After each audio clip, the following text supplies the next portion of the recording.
Imaginen un pueblo consumido por la caza de brujas. Lo que padecieron los habitantes de Salem en 1692 fue totalmente aterrador. Si vives en una sociedad que cree en la brujería y que cree que los hechizos y encantamientos son reales, todo se vuelve real. Imaginen lo que era saber que la pena por brujería era la muerte. No soy una bruja, soy inocente. Aquella comunidad de personas amables e instruidas creía que hacía lo correcto. Señor, juzga a esta bruja. No eran malvados. Creían que era su deber. No soy una bruja. No, no, por Lo que lo favor. hace aún más aterrador. ¡Han atacado a las niñas! ¡Hay que colgarlas!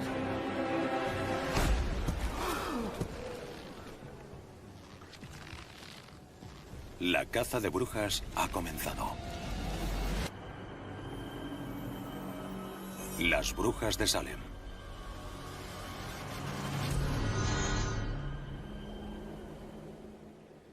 Satanás llega a Salem.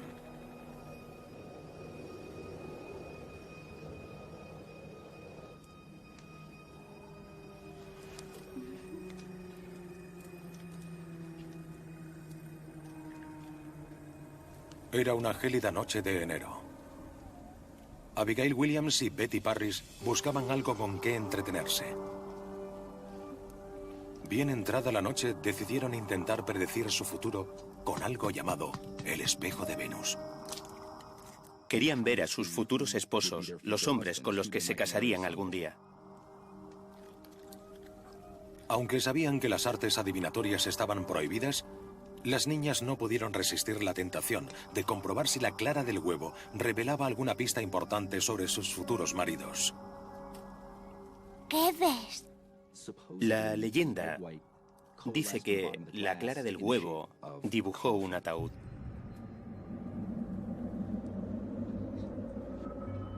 ¿Significa eso que tu marido morirá?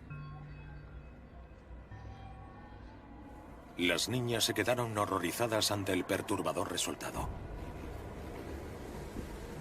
Cuando crecías en un entorno en el que te inculcaban que cualquier tipo de magia u ocultismo, por inofensivo que pareciera, podía hacer que el demonio entrara en tu cuerpo, era normal que algo así te aterrara. Si haces algo prohibido e inmediatamente después ocurre algo extraño, piensas, ¿dónde me he metido? ¿Qué tipo de puerta he abierto? Habían oído historias de posesiones demoníacas, pero en ese momento Abigail y Betty estaban aterrorizadas. ¿Acababan de venderle sus almas al demonio?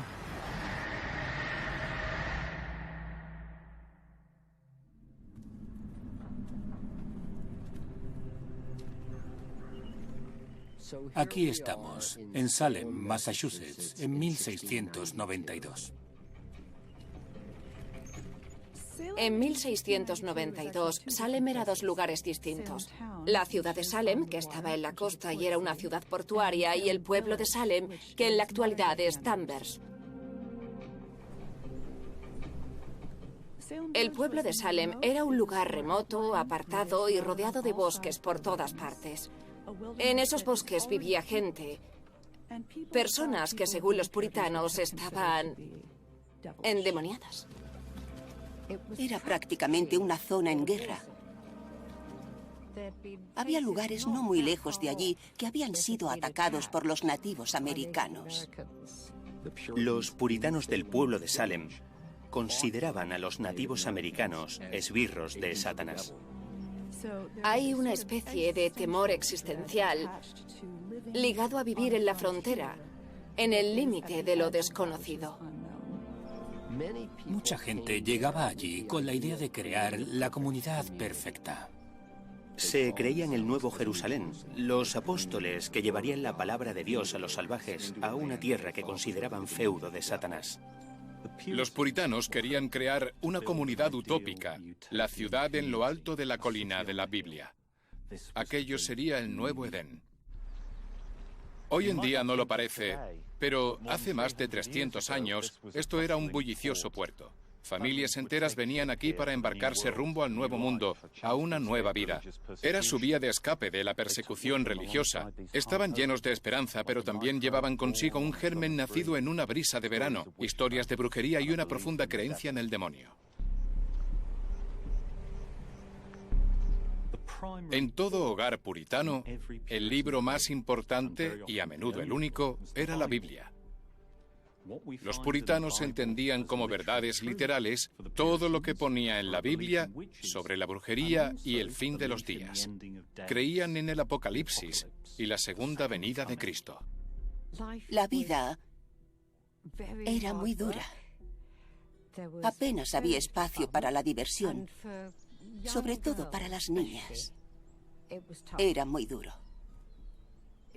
Puede sonar raro decirlo, pero era un ambiente muy opresivo porque había muchas cosas que temer.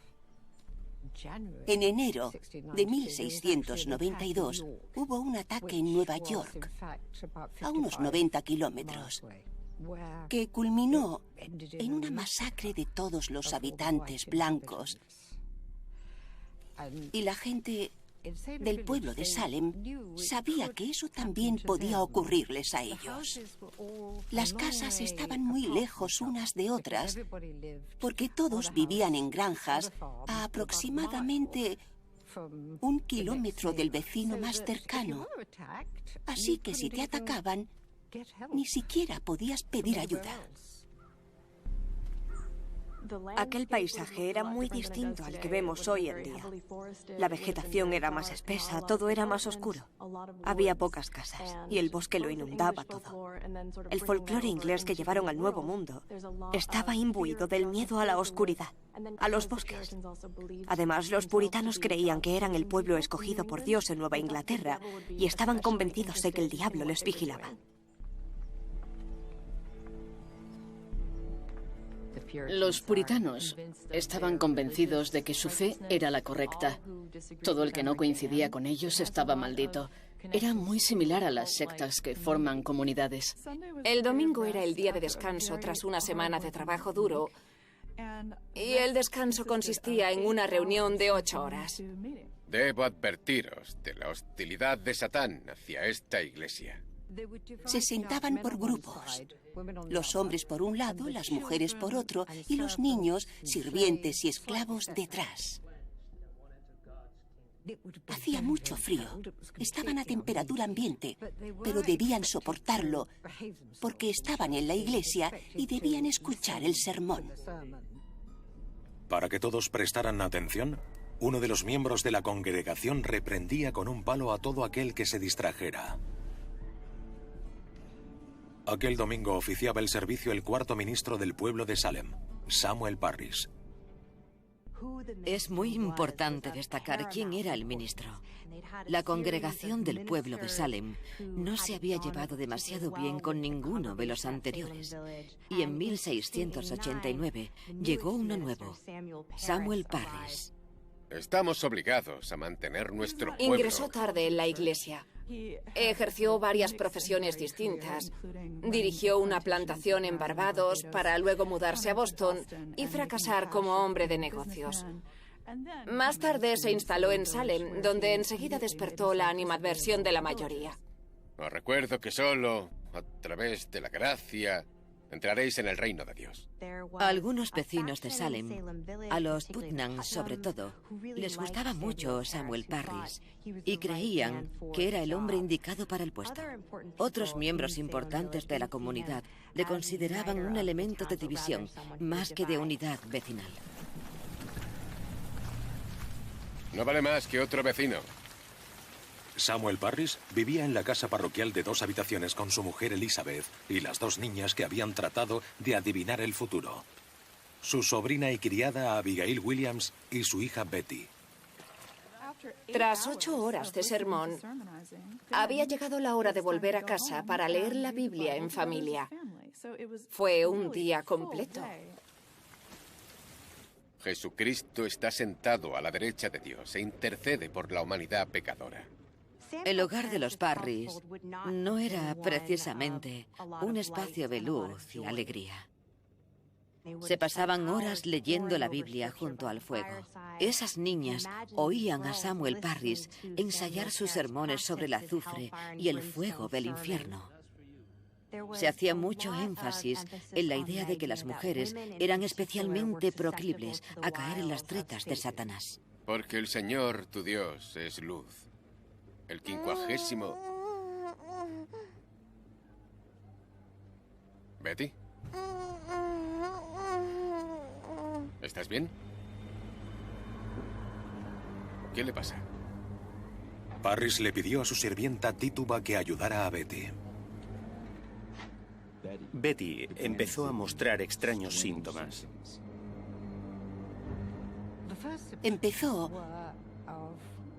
a meterse bajo las sillas y a hablar de un modo inconexo. Nadie entendía lo que le pasaba.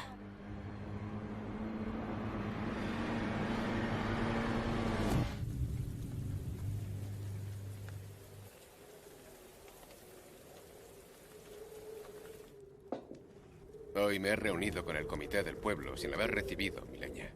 Creo que Betty Parris y Abigail Williams eran conscientes de la tensión social que había en Salem en aquella época.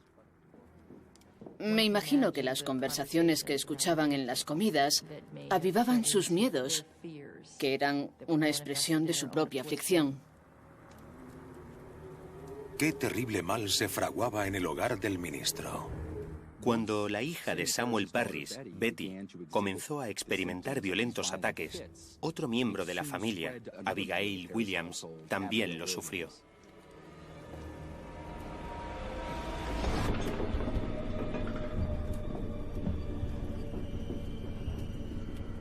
Betty. Creo que la atención que esas niñas estaban recibiendo y canalizando era adictiva. El ministro Samuel Parris estaba desesperado por descubrir la causa de su dolencia.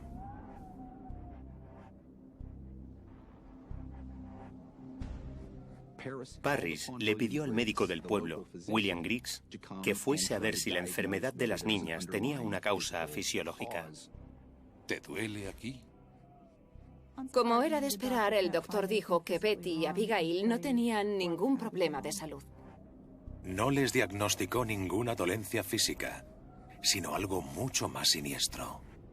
Lo lamento, pero creo que está bajo la influencia de un ser maligno. Creía que estaba hechizada.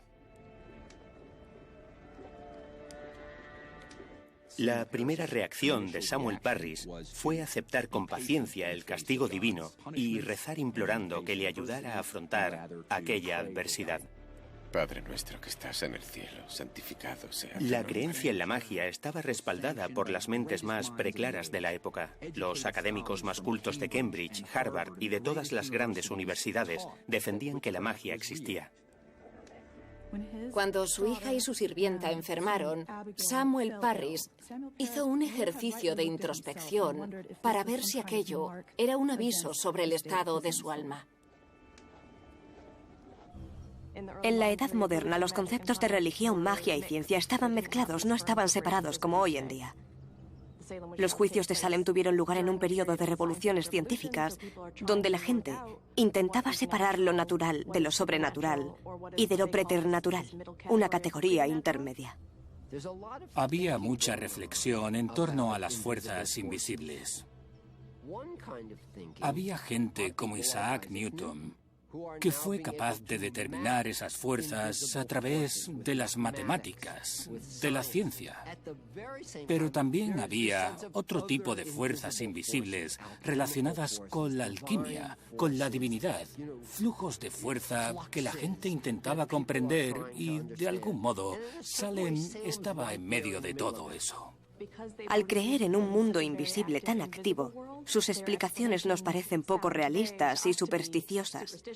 Pero en esa época, todo el mundo creía en la existencia de la magia y de un mundo invisible que influía en el día a día.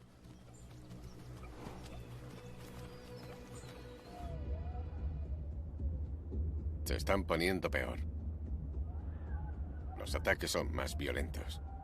Poco después, un terrateniente local, Thomas Putnam, visitó junto a su hija Anne Jr. y su criada Mercy Louise al ministro. Parris le contó el calvario por el que él y su familia estaban pasando. Samuel Parris y su esposa probaron con todas las plantas medicinales que conocían, pero nada funcionaba. La comunidad sabe que está en tu casa. No pasaba nada porque sí.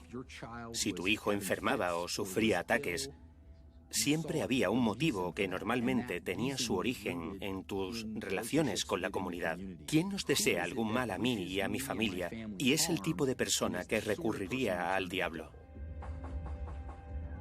Disculpad. En medio de toda esa incertidumbre y ansiedad, apareció Sarah Good, una mujer pobre que pedía comida. Siento muchísimo llamar a su puerta, pero me hallo en una situación muy difícil. No tengo dinero, estamos en la calle. No tengo ropa ni comida para mi hija. Llevo meses sin verla por la iglesia. Respondió que era porque no tenía ropa, no porque no tuviera nada bonito que ponerse, sino porque iba en harapos. No puedo pagar ropa nueva. Dependía de la generosidad de sus vecinos. Y en aquella época, la mayoría vivía con lo justo. Vale, Dorothy, vamos. Se fue murmurando algo entre dientes. Para la gente de Salem, que creía en la magia, eso podía ser perfectamente una maldición. Abigail. Tras la visita de Sarah, los ataques empeoraron, se volvieron más intensos. ¡Mi cabeza! ¡Me duele!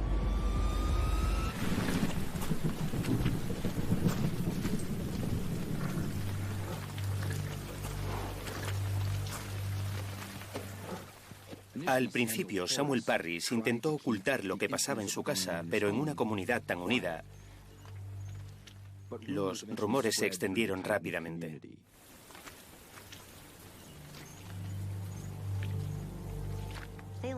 El pueblo de Salem tenía unos 600 habitantes.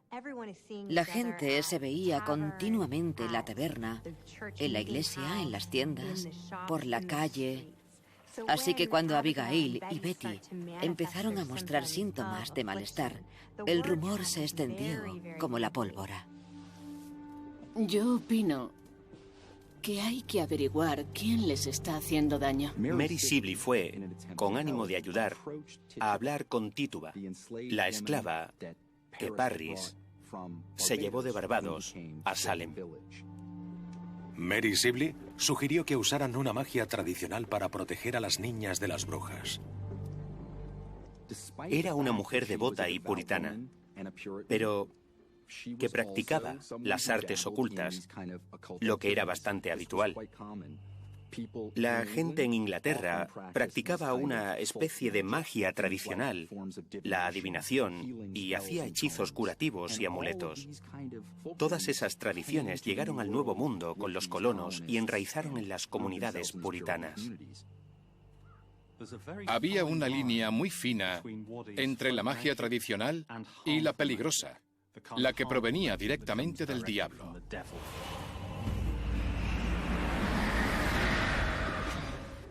Esa era la clave del problema de las mujeres de Salem. Las brujas entraban por las chimeneas, pasaban por los umbrales de las puertas, por lo que los hechizos defensivos eran muy efectivos. Eran como la alarma en una casa del siglo XVII o en un castillo del siglo XVII como este en el que nos encontramos. Las botellas de bruja eran armas muy poderosas. Dentro metían trozos de uñas, orina, ropa o cabellos de la persona afectada y la calentaban al fuego. Cuando los fluidos hervían y las uñas ardían, la bruja sufría. La botella volvía el hechizo en su contra. En el corazón de este castillo encontramos un grabado antibrujas. Se creía que ninguna bruja podía atravesar este símbolo y salir ilesa. Hoy en día, cuando la gente reforma su casa en Essex y tira una pared, A veces se encuentra grabados antibrujas o animales domésticos que alguien enterró para protegerse de las brujas o la peste. Aquí vemos algo bastante inquietante. Los restos de un gato disecado que estaba emparedado en una casa de Essex como defensa mágica. En el siglo XVII había muñecos normales y corrientes, pero cuando trenzabas en el pelo de una muñeca un mechón de una persona y empezabas a clavarle agujas, se convertía en un artefacto de magia diabólica. Esta imagen tiene más que ver con la creencia en la brujería que con el folclore. En ella vemos a Satanás dándoles muñecos de cera a las brujas de un aquelarre, mientras los demonios vuelan a su alrededor. La brujería de Salem estaba muy influenciada por el concepto inglés de brujería que trajeron consigo los colonos. A menudo se consideraba brujería que un niño enfermara, una mantequilla que no se batiera bien, o una familia entera enfermara. Si lo pensamos detenidamente, nosotros también practicamos esa magia tradicional. Cuando alguien tira la sal, casi siempre se echa un poco sobre el hombro para alejar al mal agüero. Eso lleva haciéndose 200, 300, 400 años para ahuyentar la mala suerte de los hogares. Esa magia tradicional era una herramienta muy habitual para protegerse de los demonios de la brujería. Pero los límites entre lo que se consideraba aceptable o demoníaco no estaban claros. Por eso, Tituba esperó a que los padres salieran para poner en práctica el remedio que le había recomendado Mary Sibley, un conjuro defensivo llamado pastel de bruja. ¿Qué haces? Estoy haciendo un pastel muy especial que hará que os sintáis mucho mejor. El pastel de bruja era un remedio tradicional inglés contra la brujería. Para hacer un pastel de bruja necesitas harina de centeno y orina de la persona afectada. Mezclas ambos componentes formando una pasta, la horneas como si fuese una galleta y luego se la das de comer al perro. Cuando esté listo, el pastel nos dirá todo lo que necesitamos saber. Se suponía que el pastel podía librarlas del hechizo de dos maneras. La primera era que gracias al pastel la maldición saldría del cuerpo de las niñas y entraría en el perro. Con esto todo terminará. Y la segunda consistía en que, como creían que al hechizar a alguien, se establecía un vínculo entre la persona hechizada y la bruja. Cuando el perro mordiera el pastel, la bruja sentiría que la mordía a ella y liberaría a las niñas. Y al horno. ¿Qué has hecho? ¿Por qué traes esto a mi casa? Cuando Parry se enteró, se puso hecho una furia. Estaba fuera de sí. ¿Quién más lo sabe? ¿Quién? Llegó a decir que ese hechizo podía considerarse un delito de brujería. ¿Sabes lo que has hecho? Has metido el diablo en mi casa. Dijo que aquello era pedirle ayuda al diablo para luchar contra el diablo. ¡Entra en la casa! Los testimonios de la época dicen que le pegó una paliza a Tituba. El intento de Tituba por ayudar a las niñas tuvo graves y trágicas consecuencias. Al principio, durante los ataques, las niñas no nombraban a nadie. Por eso cambió cuando las niñas comenzaron a tener visiones en las que las fuerzas oscuras las atacaban.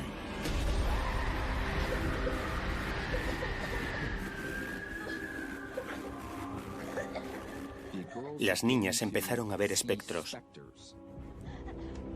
Esos espectros eran versiones fantasmagóricas de la bruja que atacaba a sus víctimas a distancia. ¿Betty? Parris le preguntaba, ¿quién te hace esto? ¿Quién te hace daño? ¡Tituba! ¡Tituba nos hace daño! Nombraron a Tituba, la mujer que llevaba toda la vida cuidando de ellas. ¿Por qué acusaron las niñas a Tituba y qué pasó con la devota criada?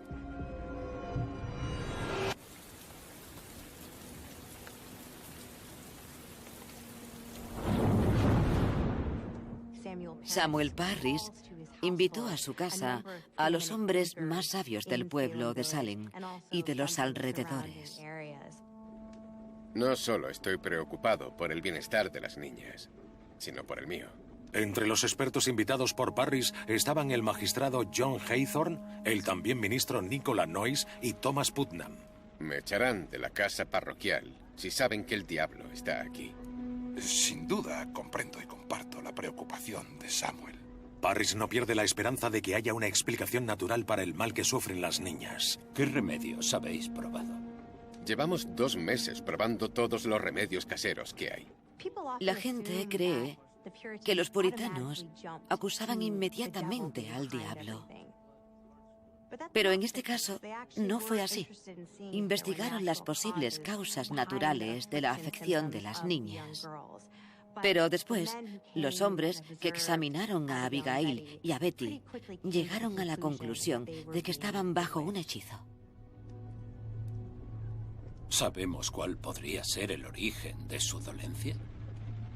Cuando Parris dijo que las niñas señalaron a Tituba como la causa de su dolor, los hombres decidieron interrogarla.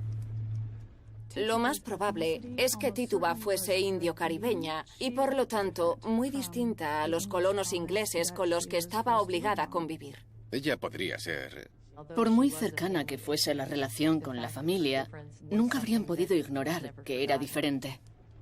Siempre saben dónde está Tituba y lo que hace, aunque no la estén viendo.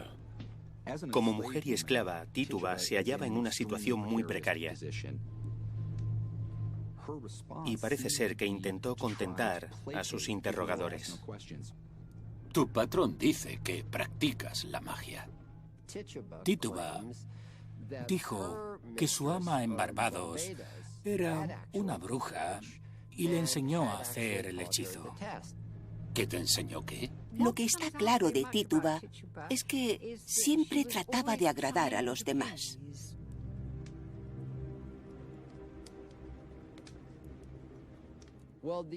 En ese momento, la pregunta que todos se hacían era, si Tituba era una bruja, ¿por qué iba a realizar un hechizo que, si daba resultado, desvelaría su condición? Porque si el hechizo hubiese funcionado, el resultado la habría puesto en el punto de mira. Así que, ¿por qué iba a hacer algo así?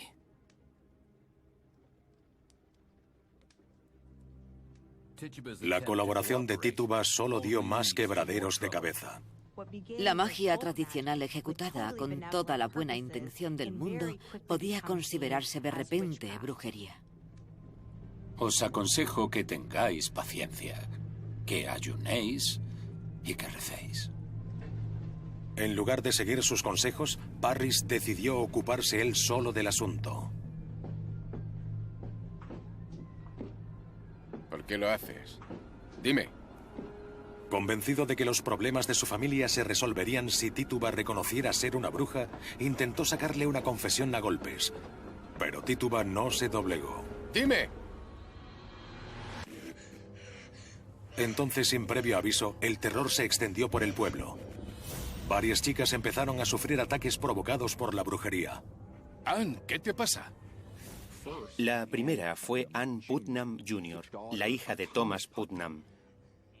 En el hogar de los Putnam también vivía Mercy Lewis, de 19 años, superviviente de las guerras fronterizas de Maine. Se quedó huérfana siendo muy pequeña y había vivido muchos sucesos traumáticos que hacían que sus miedos influyeran en los ataques que sufría.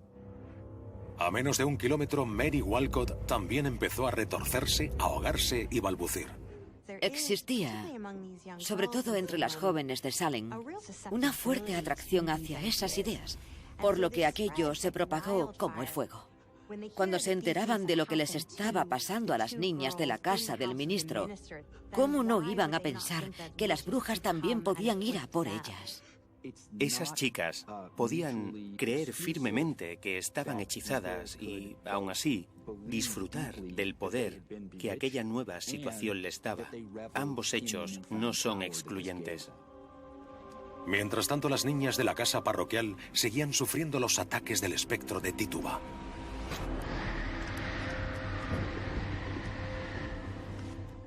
Se retorcían, adoptando posturas imposibles que parecían extremadamente dolorosas. Déjalas.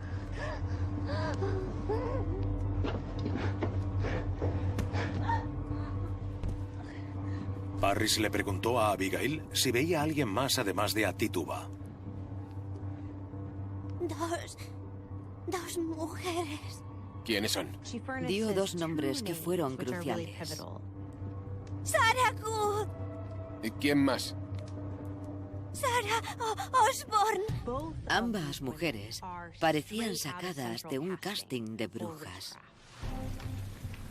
Las 2 mujeres encajaban en la imagen estereotipada que todos tenían de las brujas. Sarah Good ya había sido acusada de brujería en el pasado y tenía fama de ser violenta. Y Sarah Osborne era famosa por sembrar cizaña. Una vez las niñas pusieron nombre a sus agresoras, 4 líderes del pueblo, encabezados por Thomas Putnam, decidieron pasar a la acción. Thomas Putnam y varios de sus socios presentaron quejas oficiales contra Tituba, Sarah Good y Sarah Osborne. El arresto de esas mujeres desencadenó una oleada de pánico que sacudió Salem hasta los cimientos. ¡Brujas del pueblo! ¡Brujas!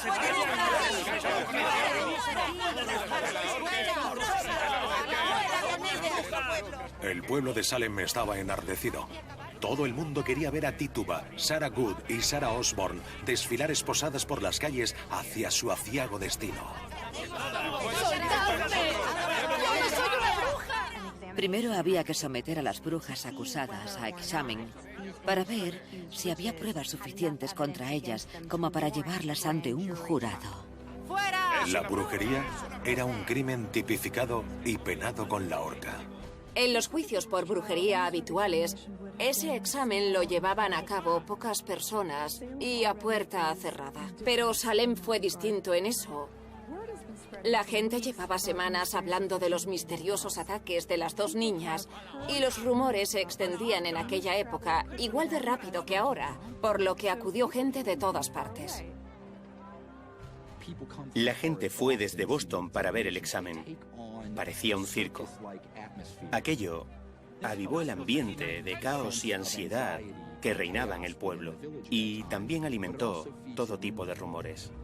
Es importante que entendamos el papel que jugó aquel espectáculo público, porque nos ayudará a comprender cómo una comunidad de personas inteligentes, devotas y buenas llegó a creer en algo que hoy en día se nos antoja incomprensible e inimaginable.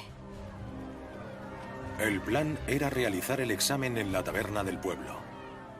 No fue fácil llevarlas hasta allí. Tituba permaneció tranquila. Pero Sarah Good no paró de golpear a todo el mundo. Era muy agresiva.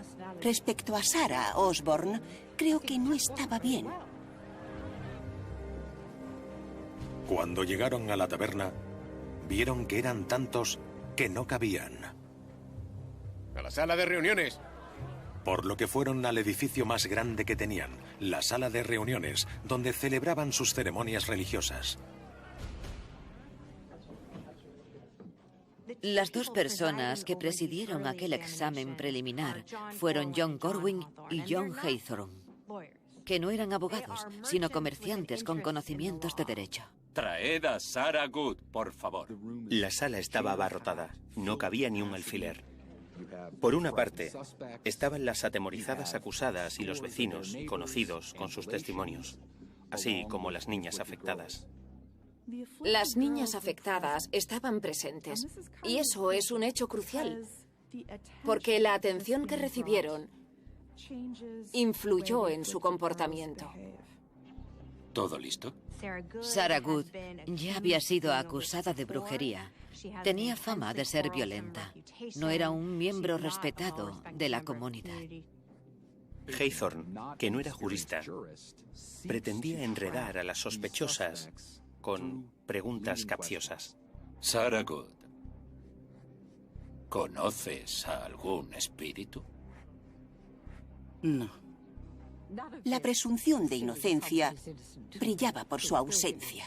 Él pensaba que ella era culpable. Para él era un hecho. ¿Cuándo te aliaste por primera vez con el diablo? Nunca, señor. ¿No tienes un contrato con el diablo? Tras varios intentos fallidos por sacarles una confesión, Haythorne se dirigió a las niñas. ¿Es esta la mujer que os hizo daño? Miradla. La reacción de las niñas fue abrumadora. Mostraron claramente el dolor que sentían a los allí presentes. Seguramente el miedo que sentían hacia las mujeres a las que acusaban fuese real. Era lógico creer que las brujas usarían su poder para vengarse de quien las acusaba. El comportamiento de las niñas fue percibido tanto por los magistrados como por los vecinos como un potente indicio de culpabilidad. Sarah Good, ¿no ves lo que has hecho? ¿Por qué no dices la verdad? ¿Por qué nos Desesperada obligas por a hacer salvarse, esto? Sarah Good acusa a las otras dos sospechosas. En esta sala hay más mujeres acusadas, aparte de mí. Y él dijo, ¿a quién te refieres? Osborne. Era una batalla por la supervivencia. ¿Quién acabaría cargando con la culpa? A partir de entonces, la acusación se centró en Sarah Osborne. Sarah Osborne vivía marginada del resto del pueblo porque hizo algo muy escandaloso en el pasado. Sarah Osborne llevaba tiempo sin acudir a las reuniones y algunos creían que era porque se veía con un hombre que trabajaba para ella, por lo que su distanciamiento de la comunidad religiosa tenía una dimensión sexual. En psicología existe algo llamado el efecto diablo, que implica que la gente que tiene mal aspecto nos parece mala. Determinamos el nivel de confianza que nos ofrece una persona en base a su aspecto. Los estudios demuestran que lo decidimos en una décima de segundo. ¿Debería fiarme o temer a esta persona? Este comportamiento se originó cuando vivíamos en tribus. El ser humano primitivo percibía al otro como amenaza, algo que suscitaba dos respuestas, atacar o huir. La parte negativa es que confiamos demasiado en nuestro instinto en situaciones en las que no tiene por qué ser acertado, por lo que debemos intentar ignorarlo constantemente. El estudio de este fenómeno es relativamente nuevo, así que la pregunta es, ¿qué rasgos nos generan rechazo y desconfianza? Si relacionamos esto con las brujas y sus representaciones típicas, vemos que hay muchos puntos en común. A la gente le generan rechazo los dedos largos y huesudos, el pelo grasiento, lo diferente, ropajes extraños, todo lo relacionado con las brujas. Sarah Osborne. Haythorne, convencido de la culpabilidad de Sarah Osborne, trata de hacerla confesar. ¿Qué espíritus malignos conoces? A ninguno. En un intento por limpiar su nombre, adujo que era más probable que ella estuviese hechizada a que fuese una bruja. Y contó que había visto una aparición. Vi un espectro oscuro. Pero se equivocó al contarle a los magistrados que una figura diabólica le había advertido que no debía ir a las reuniones. De hecho, llevaba año y medio sin ir a la iglesia. Así que admites haber hablado con el diablo. Alegó estar enferma, pero al tribunal le pareció más siniestro aún. Al igual que Sarah Good, Sarah Osborne negó haber practicado la brujería. Finalmente, y ante una gran expectación, Tituba fue finalmente interrogada. Las niñas empezaron a chillar nada más verla. ¿Por qué has hecho daño a estas niñas? ¿Acaso te hicieron algo? Yo no les he hecho daño. Empezó diciendo que no era una bruja. No he hecho nada. Y como vio que no servía de nada... ¿Te dijo el diablo que él las atacó? Cambió de estrategia. Dime la verdad. ¿Quién las ataca? El diablo, por lo que tengo entendido. analizó la situación y pasó de ser combativa a mostrarse servicial. Le dio al tribunal lo que parecía que quería. Una decisión tremendamente astuta. Se dio cuenta de que si confesaba, podría salir con vida. Haythorne no se enfadó, ni fue desagradable o duro con ella. Estaba encantado. Aquello era lo que quería escuchar. ¿Cómo aparece el diablo en la casa? Ayer yo vi algo. Era como un hombre vestido de negro. Cuando Tituba dice que vio al diablo, no describe a una grotesca criatura alada, sino a un hombre. Tituba dijo que era un hombre con un sombrero negro. Algunos historiadores señalan que describe a un hombre que viste como Samuel Parris. La sala quedó sumida en un silencio sepulcral cuando Tituba comenzó su relato. Se me apareció mientras fregaba el suelo.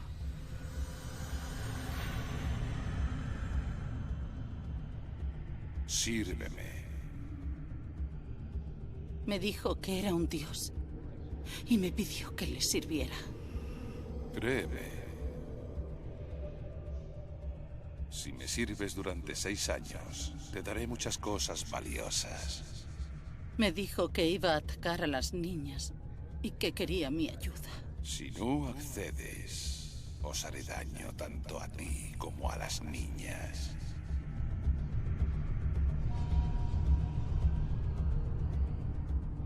¿Ves?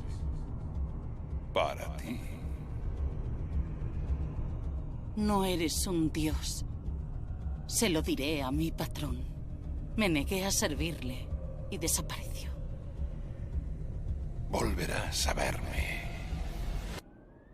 Al cabo de unos días volvió con la señora Wood. Espíritu sobre esta casa, te pedimos que cures a estas niñas. Me ofreció un pájaro amarillo. Tituba dijo que el pájaro amarillo voló sobre la familia que estaba rezando y que solo ella y las niñas, cuyos ojos estaban abiertos al mundo de lo invisible, podían verlo. Te rogamos, Señor, que bendigas con tu perdón a las almas que habitan esta casa. Dijo que le ofreció dinero y la oportunidad de descansar del trabajo. Aquella mujer no era libre. Y creo que su confesión refleja profundamente la renuncia a un poder que necesitaba. Del dolor y el sufrimiento que ahora reina en mi vida. Entonces vi otro pájaro que tenía el rostro de la señora Osborne. Firma el libro y sé libre. En la chimenea vi una criatura peluda que parecía un diablillo. El diablo le preguntó a Tituba si quería que el diablillo fuese su esclavo. No. No quiero. Sírveme. Dijo que el diablo intentó hacer que le diera su alma firmando su libro. Es típico del protestantismo que hubiera un libro porque, obviamente, los puritanos profesaban una de las religiones del libro. Además, que una mujer esclava escribiera su nombre o firmara era especialmente perverso. Good ha firmado. Osborne también. Te toca a ti. Volvió a ofrecerme el libro y me hizo firmar.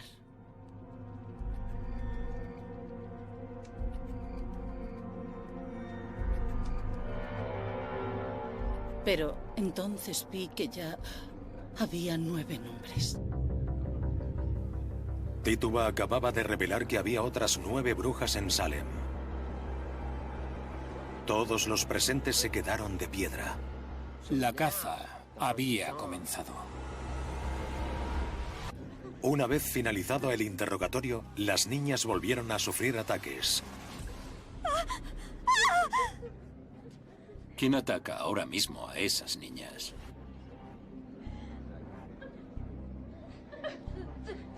Sarah Wood. ¿Quién más? Para asegurarse la impunidad, Tituba alegó que ella también estaba siendo atacada. No puedo verlo. Me he quedado ciega. Al cabo de un rato, aseguró haber enmudecido, por lo que John Haythorne se vio obligado a dar por finalizado el examen.